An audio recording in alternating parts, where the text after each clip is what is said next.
আসসালামু আলাইকুম। সবাইকে শুভেচ্ছা জানাচ্ছি। মাসুম মাহবুব দেখছেন ওপেন দ্য ইউটিউব চ্যানেল এবং মাসুম মাহবুব ফেসবুক পেজ।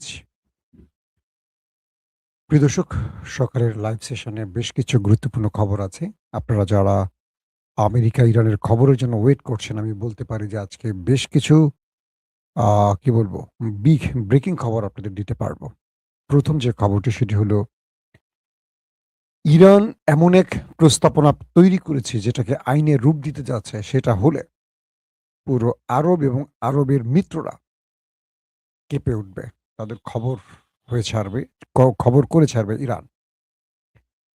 ২ নম্বর গুরুত্বপূর্ণ খবর, এবার মার্কিন যুক্তরাষ্ট্রকে বড় রকম ধাক্কা দিতে চীন, রাশিয়া এক কঠিন সিদ্ধান্ত নিল, যে সিদ্ধান্ত বাস্তবায়ন হলে আমেরিকা পরাশক্তি থেকে ধপাস করে পড়ে যাবে। ৩ নম্বর গুরুত্বপূর্ণ খবর বা ব্রেকিং খবর, অ্যাডমিরাল ব্র্যাড কুপার তিনি এখন আরব রাষ্ট্রে সফর করছেন। যেকোনো সময় ইরান আমেরিকার লড়াই শুরু হতে পারে। দর্শক, এছাড়া আরো অনেকগুলো খবর আছে। সবগুলোকে মিলিয়ে আজকে সকালের লাইভ সেশন। যদি আপনার শুনতে এবং দেখতে কোনো প্রবলেম না থাকে, আমরা শুরু করতে পারি। ১ম যে খবরটি দিয়ে শুরু করতে চাই, মার্কিন প্রেসিডেন্ট ডোনাল্ড ট্রাম্প তিনি প্রতিদিনই যে বক্তব্যগুলো দেন, আমরা ট্রুথ সোশ্যালে বা টেলিভিশনগুলোর সামনে তার যে বক্তব্য শুনি, আমরা কিন্তু প্রতিদিনই খেয়াল করি তিনি সকালে যেটা বলেন, দুপুরে তার বক্তব্যটা পরিবর্তন হয়ে যায়। দুপুরে যেটা বলেন সেটা বিকেলে পরিবর্তন হয়। বিকেলে যেটা বলেন সন্ধ্যায় পরিবর্তন হয়। সন্ধ্যায় যেটা বলেন রাতে পরিবর্তন হয়। রাতে যেটা বলেন মধ্যরাতে পুরোটা উল্টে যায়। অর্থাৎ কখনো তিনি বলছেন যে ইরান এমন এক জাতি, তাদেরকে আঘাত করে ভেঙে ফেলা খুব কঠিন। বাট তাদেরকে আমরা দুর্বল করার চেষ্টা করছি। কখনো বলছেন ইরান ৪৭ বছর ধরে এই অঞ্চলে এক ভয়ংকর অভিশাপ, এটাকে শেষ করতে হবে। কখনো বলছেন ইরানের সাথে আমাদের আলোচনা চলছে, শিগগিরই সমাধান হয়ে যাবে। আবার কখনো বলছেন ইরানের উপর আমরা ভয়াবহ আক্রমণ করতে যাচ্ছি। আক্রমণ ছাড়া ইরানকে শেষ করার পথ খোলা নেই।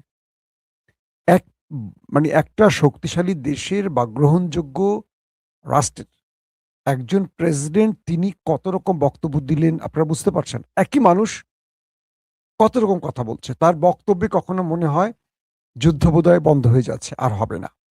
আবার তার বক্তব্যে বা প্রস্তুতিতে মনে হয় যুদ্ধ এইমাত্র শুরু হয়ে যাচ্ছে। এখনই শুরু হবে। এই লাইভের মধ্যেই হয়তো ধুমধাম করে মিসাইল অ্যাটাক শুরু হয়ে যাবে। আবার কখনো মনে হচ্ছে যে তিনি ইরানের সাথে আলোচনা করে একটা শান্তিপূর্ণ পরিবেশে সব সমাধান করতে যাচ্ছে। তো আমরা রিপোর্টাররা যারা সংবাদ দেই আপনাদের, আমরা না বেকুব হয়ে যাই যে আসলে এই লোক বলে কি আর আমরা কি বলবো? এখন তার বক্তব্য তো আমাদের বলতে হয়। তো বলতে গেলে আমাদেরকেই নিয়ে টান বাজে আসলে সত্য কোনটা মিথ্যা কোনটা। মাসুম ভাই কি ঠিক বলছেন না ঠিক বলছেন?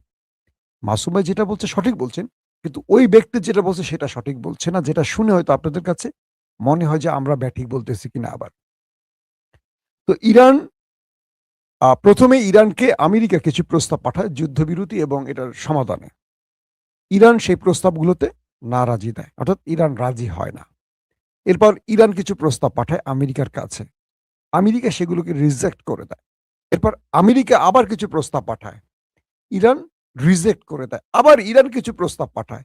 আমেরিকা রিজেক্ট করে দেয়। এখন আমেরিকা নতুন করে কিছু প্রস্তাবনা আবার ইরানকে পাঠাবে, এমন একটি তথ্য হোয়াইট হাউস থেকে এসছে। বলা হচ্ছে যে আমেরিকা শান্তি চুক্তির জন্য ইরানকে কিছু প্রস্তাবনা পাঠাবে। তো এই যে প্রস্তাবনাগুলো আসলো আর গেল, গেল আর আসলো, এতে করে শান্তি আসেনি, বরং উত্তপ্ত পরিবেশ আরো বাড়ছে এই মিডল ইস্ট। এখন যে পরিস্থিতিটা তৈরি হয়েছে, এখন আমেরিকা বলছে নতুন করে ইরানকে ৪৭ বছরের ভুলের জন্য শাস্তি পেতে হবে। কারণ ইরান এই অঞ্চলে ৪৭ বছর ধরে যে অন্যায়গুলো করেছে তাদের কোনো বড় রকম শাস্তির মুখে পড়তে হয়নি। আমেরিকা এবার ইরানকে বড় রকম শাস্তি দিতে যাচ্ছে। তার মানেটা কি? ইরানকে আবারও যুদ্ধে টেনে আনতে চাচ্ছে আমেরিকা, যদি এই বক্তব্যটি ট্রাম্প সঠিক দিয়ে থাকেন। এখন প্রশ্ন হতে পারে যে ইরান ৪৭ বছর ধরে কি অন্যায় করেছে? ইরান তো ৪৭ বছর ধরে একটি ইসলামিক প্রজাতন্ত্র তৈরি করে নিজের জনগণকে শান্তি দিতে চেয়েছে, কিন্তু আমেরিকা তাদের উপর স্যাংশন দিয়ে, আমেরিকা তাদের উপর নিষেধাজ্ঞা দিয়ে তাদের অর্থনীতির 12টা বাজিয়েছে। ইরান তো কারো উপর আগ্রাসন চালায়নি, কারোর সাথে যুদ্ধ করেনি, কোনো দেশের মধ্যে মানচিত্র বৃদ্ধির জন্য দখলদারিত্ব চালায়নি। কিন্তু ট্রাম্প বলছে 47 বছর ধরে ইরান যে ভুলগুলো করেছে তার শাস্তির সময় এসেছে। এখন দেখি আমরা কি শাস্তি দেয় দর্শক। তো সবচেয়ে ভয়ঙ্কর যে খবর সেটি হলো মার্কিন সেন্টকমের যিনি কমান্ডার অ্যাডমিরাল ব্যাট কুপার, তো এই ব্যাট কুপার এখন সৌদি আরব মানে আরব রাষ্ট্র সফর করছেন। এই ভদ্রলোকের নামটি শুনলে আপনাদের একটি তথ্য জানিয়ে রাখা উচিত হবে যে সেন্টকমের যিনি কমান্ডার অ্যাডমিরাল ব্যাট কুপার, তিনি 26 তারিখ প্রেসিডেন্ট ডোনাল্ড ট্রাম্পকে হোয়াইট হাউসে বসে যুদ্ধের পরিকল্পনা পেশ করেন। 26 ফেব্রুয়ারি, 28 ফেব্রুয়ারি কিন্তু যুদ্ধ শুরু হয়। মনে আছে আপনাদের 40 দিনের আমেরিকা ইরান যুদ্ধ। অর্থাৎ ব্যাট কুপার 26 ফেব্রুয়ারি ডোনাল্ড ট্রাম্পকে যে প্রস্তাবনা বা পরিকল্পনাগুলো তুলে দিয়েছিলেন, তারপর 28 তারিখ স্রেফ 2 দিন পর আমেরিকা ইসরায়েল ইরানে হামলা শুরু করে। এই ব্যক্তি গতকালকে প্রেসিডেন্ট ট্রাম্পকে 3টি যুদ্ধ পরিকল্পনা পেশ করেছে।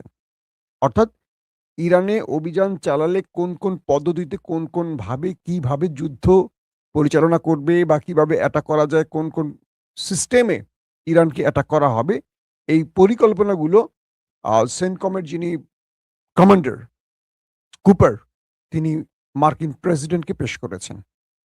বিষয়টি খুবই সিগনিফিক্যান্ট, খেয়াল করবেন। অর্থাৎ তিনি ট্রাম্পকে ইরানে হামলার 3টি প্রস্তাবনা তুলে দিয়েছেন, পরিকল্পনা তুলে দিয়েছেন। এরপর তিনি ইসরায়েলের চিফ অফ স্টাফ, ইসরায়েলের সামরিক বাহিনীর যিনি চিফ অফ স্টাফ, তাকে পুরো পরিকল্পনা আবার পেশ করেছেন এই ব্যাট কুপার। কারণ কি? কারণ হলো আমেরিকা এবং ইসরায়েল একসাথে ইরানের সাথে যুদ্ধ করেছে, বাকি সময়টাও করবে। তো এর আগেও এই ব্যাট কুপার ইসরায়েল এবং আমেরিকাকেই এই পরিকল্পনা পেশ করেছেন। এবার তিনি আবারও আমেরিকার পর তিনি ইসরায়েলের চিফ অফ স্টাফ, তাকে পুরো যুদ্ধের পরিকল্পনা পেশ করেছেন। তার মানে ধরে নিচ্ছি আমরা ইরানে আবারও হামলা হতে যাচ্ছে। এরপর তিনি চলে যান সোজা আরবে। বর্তমানে তিনি আরব রাষ্ট্রগুলোতে অবস্থান করছেন এবং সেখানে আমেরিকার যে রসদ পৌঁছেছে, মার্কিন সামরিক বাহিনীর যে প্রস্তুতি, তার রসদ, প্রতিরক্ষা ব্যবস্থা, তার সেনাবাহিনীদের পরিকল্পনা, মানে সেনাবাহিনীদেরকে পরিকল্পনা ধরে দেয়া যে কোন পদ্ধতিতে আমরা যুদ্ধটা করতে যাচ্ছি, এর আগের 40 দিন আমরা কোন পদ্ধতিতে করেছি আর এবার আমরা কোন পদ্ধতিতে ইরানে আক্রমণ করব, সেই বিষয়গুলো তিনি পেশ করতে গেছেন। তাহলে আমরা কি বুঝলাম? তাহলে আমরা বুঝলাম যে ইরানের বিরুদ্ধে যুদ্ধ করতে যাচ্ছে আমেরিকা এবং আরব থেকেই তো এই স্ট্রাইকগুলো হবে।